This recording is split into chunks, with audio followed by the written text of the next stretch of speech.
নমস্কার বন্ধুরা, TikTok kitchen and ব্লগের পক্ষ থেকে আপনাদের স্বাগত জানাই।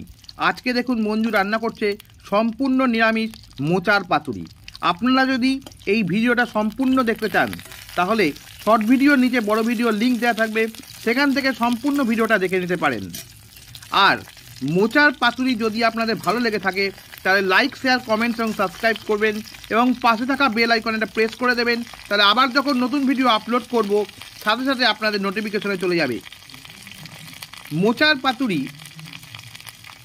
সম্পূর্ণ নিরামিষ। এই মোচার পাতুরি খাওয়ার আগে একটা জিনিস জেনে নিন, মোচা কিন্তু এমন একটা সবজির মধ্যে পড়ে।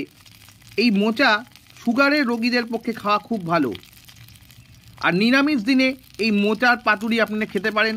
আপনারা ভেটকি মাছের পাতুরি খেয়েছেন, ইলিশ মাছের পাতুরি খেয়েছেন, এবার সম্পূর্ণ নিরামিষ মোচার পাতুরি একবার রান্না করে দেখুন, খুব ভালো লাগে।